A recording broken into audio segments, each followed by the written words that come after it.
si vamos por cifras, sí, obviamente es el peor año de la historia en el país, ¿no? En materia de seguridad. Eh, no tanto en sí el tema de la tasa, que ya sí es preocupante, 25 por cada 100.000, es obviamente un promedio muy alto en la región. Sin embargo, lo que más me preocupa a mí es lo explosivo de esta tasa. En 2 o 3 años hay una cuadruplicación de la tasa y eso, desde todo punto de vista, es una alerta para un escenario bastante catastrófico. A mí no me gusta hacer, no sé si se me escucha bien, porque es un eco ahí, pero bueno, no me gusta ser catastrófico. Eh, Sin embargo, me parece que esto es algo que plantea un escenario muy negativo para el país. Ahora, lo que yo creo que el principal elemento de evaluación es la falta de una precisión, de una posición política clara frente al tema. Me parece que desde el punto de vista gubernamental, eh, bien es cierto, la seguridad es un problema, y así lo han hecho saber, y así lo han hecho sentir, digamos. Me parece que desde el punto de vista del discurso de sus autoridades, sobre todo del presidente y de su ministro principal, el señor Ordóñez, al parecer no cuajan con realmente un diagnóstico, digamos, propio del tema que estamos viviendo. Uh-huh. Y esto hace que el escenario actualmente se presente altamente complejo porque, lastimosamente, desde el punto de vista de lo que es el discurso, es lo que guía el accionar de la política, ¿no? Las ministeriales de alguna otra forma se alinean a ese discursivo. Y al parecer hay una serie de elementos que están como fragmentados en el interior del gobierno que no apuntan a un objetivo claro. Me parece que ese es el gran problema que tenemos respecto a la evaluación de la política pública. Es decir, una tasa creciente, niveles de violencia explosivos, niveles de criminalidad no antes vistos, cualitativamente hablando, digo yo, ataques terroristas, etcétera, y con unas discusiones bastante salidas de foco respecto a cuáles son los verdaderos problemas que tiene el país y cuáles son sus prioridades. Uh-huh. Y ese es realmente el principal elemento que yo veo como problemático respecto al futuro, ¿no?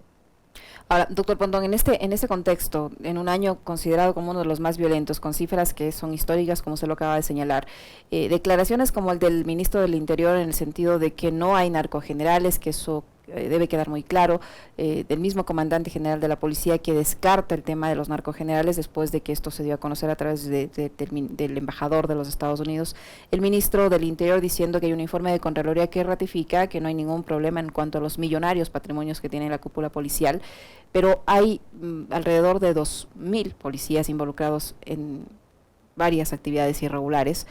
Eh, ¿Se puede creer en estas declaraciones? ¿Se puede creer que esto, y de qué manera este tipo de cosas afectan a la credibilidad de las instituciones que están encargadas de darnos seguridad? A ver, yo creo que la cuestión está invertida en este país, ¿no? Que sí, no nos pongamos una de los ojos para saber que el narcotráfico, al menos, está infiltrado en el grueso de las instituciones policiales, judiciales, militares, inclusive. Eso es un hecho. Ha habido casos, evidencias muy marcadas que establecen ahí.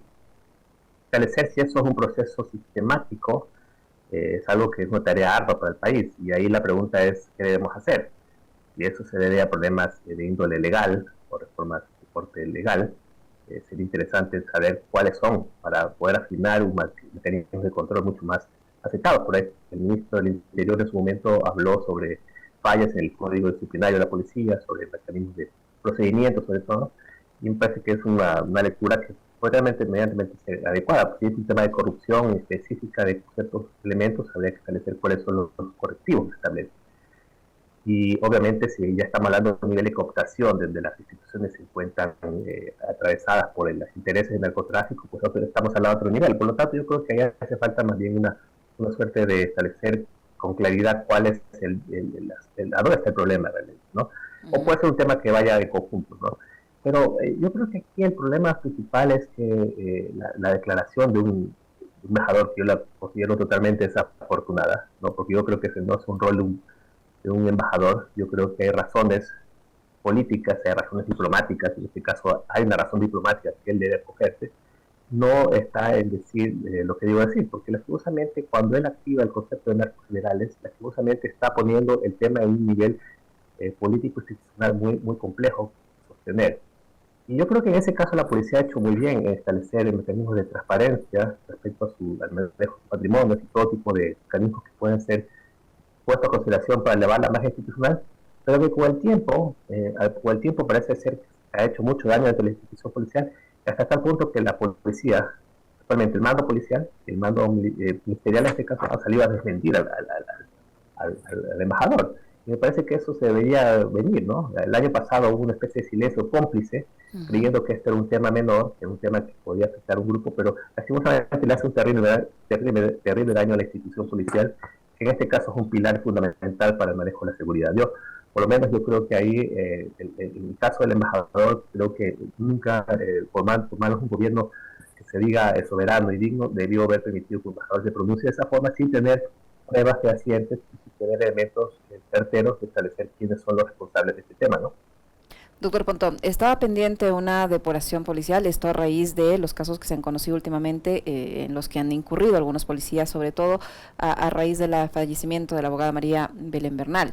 Una reforma policial o una depuración policial que se había asegurado se iba a implementar, pero que hasta la fecha no se realiza. ¿Usted ve posibilidades de que esto en el 2023 se pueda llevar a cabo? Y si se lo hace, ¿quién lo debería hacer? O sea, yo pienso más en cuestiones más estructurales.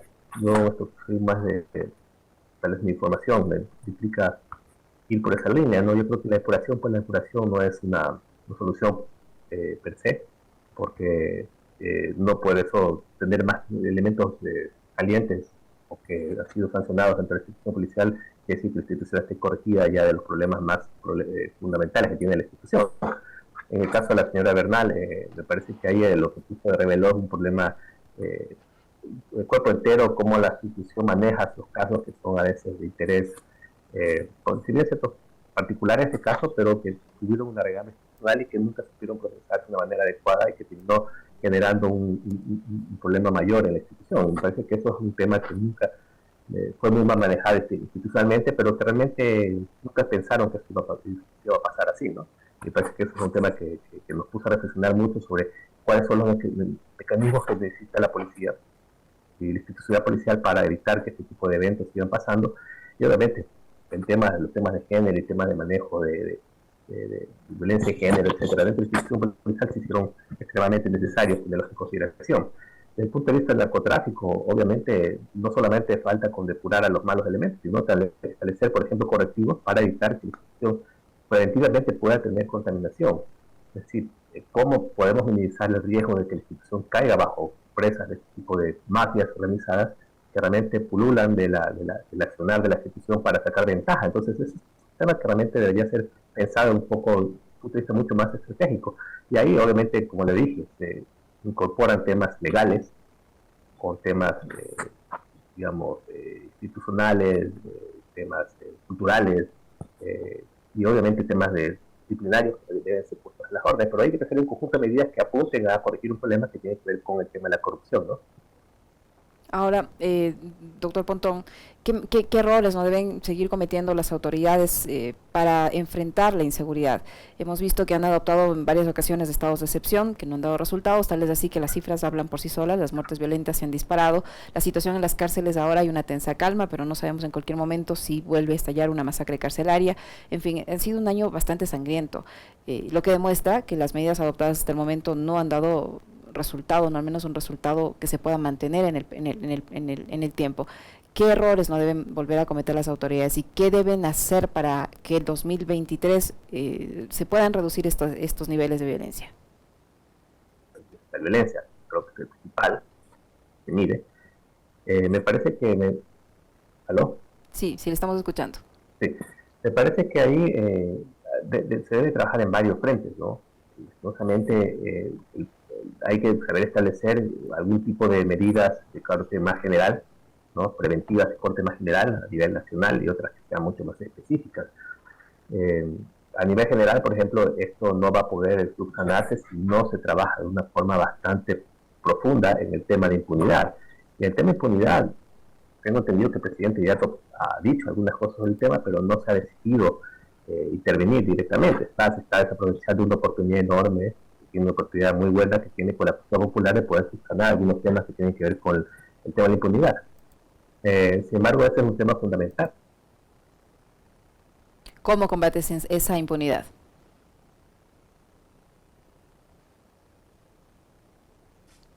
Ya son las 8 de la mañana con 18 minutos, 8 con 18 minutos. Estamos conversando con el doctor Daniel Pontón, experto en seguridad, catedrático universitario. ¿Me escucha? Sí, le estamos escuchando, doctor Pontón. Le decía, usted hablaba de la impunidad y yo le preguntaba que cómo se combate esa impunidad. Claro, con una decisión fuerte, pero lastimosamente ahí lo que prima es saber que el proceso de rendición de cuentas, de lo que es la justicia, al tema de la impunidad, ¿no? El tema básicamente que tiene que ver con lo que yo le llamo la accountability. Nadie puede dar cuenta ahorita de cómo se está comportando la justicia respecto a la sanción de delitos tan atroces como asesinatos, actos terroristas, sicariatos, asesinatos menores. Bajo ese punto de vista, yo creo que ahí tenemos una gran problema, un gran boquete que es generado que esta ola de violencia se agudice cada vez más, porque lastimosamente la violencia aprovecha oportunidades de este tipo. La delincuencia aprovecha la oportunidad de la realidad estatal en este sentido para poder hacer lo que se está haciendo, ¿no? En este momento, ¿no? Ahora, ¿qué se debe hacer o qué medidas se deben tomar tomando en cuenta o cómo se explican estos niveles de violencia? Mire que hay 30 cuerpos desmembrados que han sido levantados por la policía solo de la zona 8 durante el año 2022. Los sicariatos continúan, pero esta modalidad o estos niveles de violencia, ¿cómo entenderlos? ¿Y todos se pueden considerar que están ligados al tema del narcotráfico? Esto es un tema degenerativo. Este justamente es un tema degenerativo y parte los hechos desmembrados en sí, estos cuerpos desmembrados que aparecen es parte de un proceso donde la violencia ha tomado tal forma que se constituye, yo digo, y lo he venido repitiendo en el fin en sí mismo, ¿no? La violencia toma forma, toma valor por sí mismo, porque saben perfectamente que ahí hay varios elementos que generan ventajas. Por ejemplo, la confianza de las instituciones, genera miedos en la población, genera adhesiones peligrosas de las personas que un poco se pueden fascinar por este mundo, etcétera, ¿no? Esto hay que leerlo el proceso. Pero lastimosamente el Estado no puede entrar en una especie de lógica de un estado de diagnóstico, ¿no? Donde creemos que para cada modalidad delictiva hay una receta, o cada forma que aparece, o cada forma como se aparece este tipo de delitos hay una receta. El Estado tiene los elementos suficientes desde el punto de vista de la política pública para enfrentar esos temas que tienen que ver, por ejemplo, con el imperio de la ley. Y en este sentido, me parece que ahí el Estado nos está fallando enormemente esto. Lo que yo le digo, lo que estamos viendo, este cuerpo de desmembrados, actos terroristas, es en sí mismo una carrera altamente generativa y que lastimosamente cada vez nos cuesta mucho más recuperar, ¿no? Y si a esto le sumamos estos atentados con explosivos en varios puntos del país, ¿qué nos demuestra eso? ¿Qué podemos esperar en cuanto a estos niveles de violencia para el 2023? ¿Cree usted que se van a incrementar, que se van a tornar mucho más difíciles, más violentos de los que hemos estado viendo en estos días? A ver, al parecer el estado de excepción cuando se tomó en octubre, un poco lo que generó fue que se redujeron los actos de terroristas, ¿no? Estos explosivos a cuarteles policiales, estas explosiones, perdón, a gasolineras, etcétera, etcétera. Sin embargo, al parecer la violencia no ha bajado bajo ningún punto de vista, ¿no? Vamos a terminar el año con más de 25 por cada 100.000. Tengo entendido que este mes vamos a terminar con cerca de 400 homicidios más. Eso quiere decir que no ha bajado más. Entonces, aparentemente la violencia, este tipo de violencia terrorista, llamativa, comunicacionalmente muy amplificada, se puede ver atenuado. Sin embargo, yo no creo que en sí eso vaya a implicar que ya no vaya a disminuir la tasa de homicidios, ¿no? Habrá que esperar. Yo creo que frente a eso la estrategia de esta sección puede haber sido efectiva. Sin embargo, el crimen organizado siempre genera sorpresas, ¿no? Y esta sorpresa puede ser que se estén ahorita refugiando en un momento, digamos, donde hay una persecución del Estado, este tipo de actos, muy marcada, pero al rato de que aproveche la menor oportunidad, la menor debilidad, vuelvan a florecer. Eso es un tema que yo creo que le compete mucho al ámbito de la inteligencia, ¿no? Saber detectar dónde puede haber posibles desenlaces. El tema carcelario obviamente es un tema sensible. Yo también creo que es una caja de sorpresas, que hay una tensa calma en el tema penitenciario. No podemos decir que ya no van a haber nuevos masacres penitenciarios. Sin embargo, me parece que por el momento se mantiene una tensa calma y es necesario mantenerla como está. Pero yo creo que ahorita el principal problema que tiene el país es que las muertes violentas no han bajado y el país tiene que hacer esfuerzos sobredimensionados para justamente hacer que este tipo de violencia no siga creciendo y en el futuro evitar y hacer que la tasa caiga, porque lastimosamente la tasa es como se mide la inseguridad en el país, ¿no? Uh-huh. ¿Pero usted cree que sí hay posibilidades de que con acciones efectivas se puedan reducir estas cifras de muertes violentas?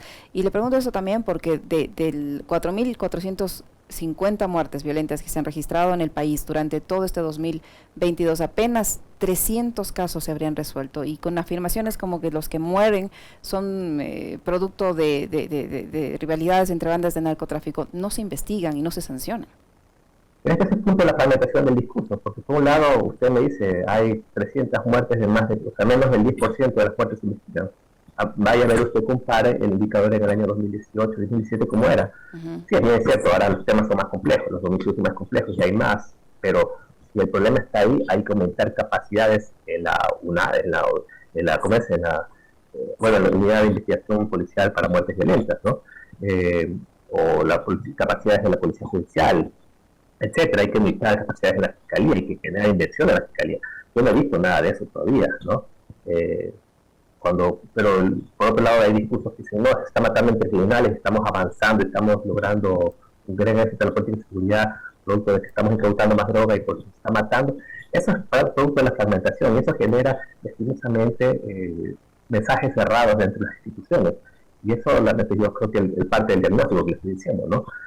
Pero yo creo que aquí el problema básicamente es que cuando uno trabaja en política pública tiene que tener entendido que hay una serie de estrategias, una serie de elementos que son de corte punitivo o de control, ¿sí? Punitivo o de control estatal, y por otro lado una serie de mecanismos que tienen que ver con políticas de prevención, ¿no? Que no son necesariamente punitivas. Y ahí yo creo que hay que tener una combinación, pero yo creo que el gran problema que, por ejemplo, que tuvo el correísmo fue que se avanzó mucho en control por parte del Estado en materia de homicidios, mejoraron rendimientos institucionales, lastimosamente ciertas condiciones estructurales en ciertas zonas del país, por ejemplo, Esmeraldas, se mantuvieron intactas, por ejemplo, la pobreza, la inequidad, la exclusión en ciertos territorios se mantuvo, y lastimosamente cuando hubo un proceso de crisis, ese problema detonó otra vez una violencia extrema, como lo tenemos, que obviamente es el narcotráfico, obviamente que es un escenario bastante catastrófico. Entonces hay que ir avanzando tanto en políticas de corte más generales, control punitivo, ¿no? Etcétera, con otro tipo de estrategias que son mucho más de índole local. Y ese tema tiene mucho que ver el accionar de los gobiernos locales y sobre todo la política de desarrollo local, ¿no? Uh-huh.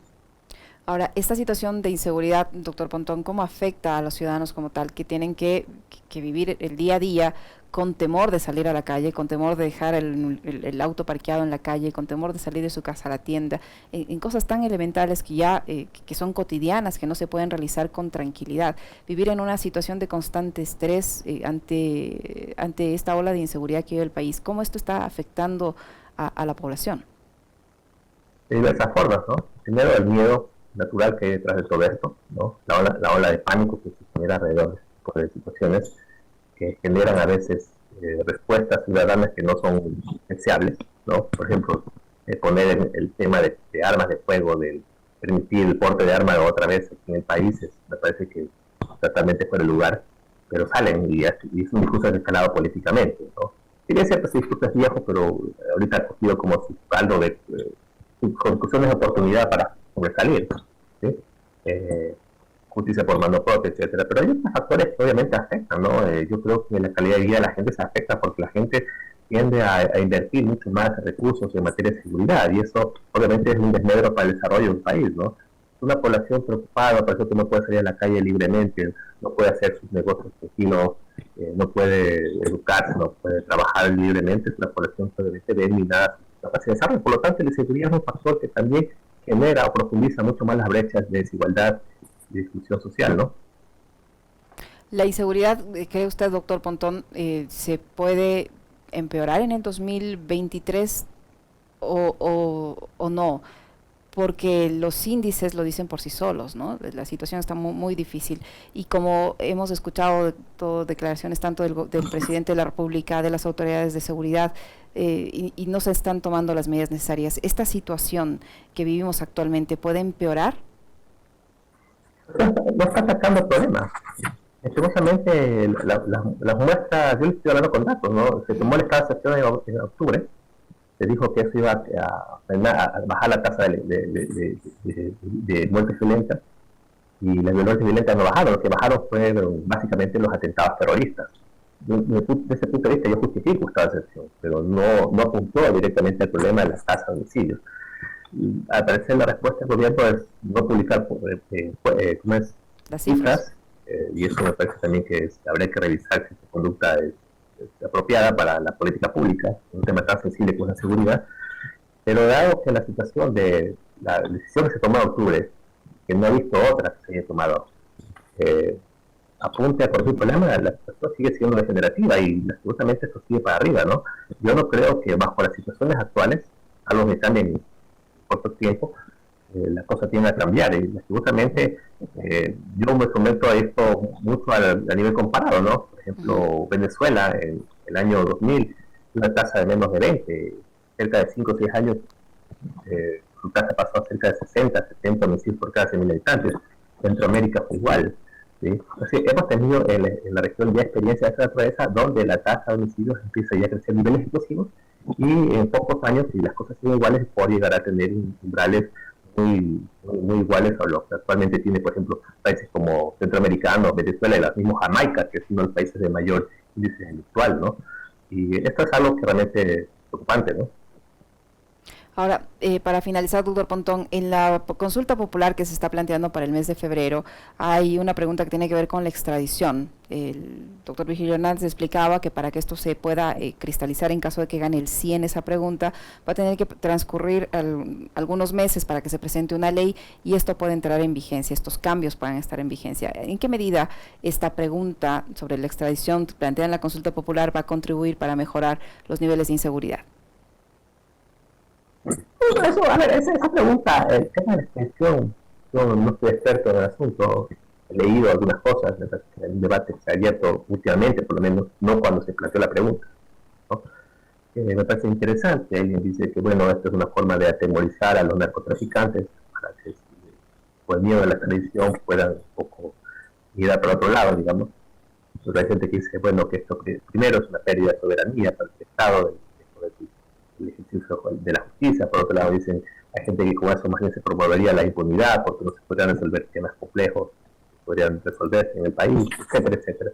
Hay posiciones a favor y en contra. Yo creo que es un debate abierto, la posibilidad, yo siempre, más allá que constitucionalmente esté, ¿no?, prohibido, la posibilidad abierta de que una selección se pueda dar siempre va a ser una cuestión evidentemente política. Habría que establecer si realmente abriendo esa posibilidad el Ecuador está dentro de los países, dentro de la órbita, por lo menos de Estados Unidos, países europeos, de extraditar capos de la droga que realmente son de interés de este país para generar mecanismos de sanción y también de información, ¿no? Que eso también es lo que le interesa mucho a estos países. Yo no sé si el país todavía tenga una generación de mafiosos que sean de interés estadounidense. Eso es algo que yo realmente dudo muchísimo. Por lo tanto, puede ser una medida que ya en la práctica puede ser muy poco eficaz para contener, sobre todo el narcotráfico. Y eso va a contener la ola delictiva, la ola de violencia en general, yo no creo. Estamos muy lejos, cosas muy distintas. Que al final todo se apunta, todo abona, pero creo que en el tema de distancia está muy distante la una cosa de la otra, ¿no?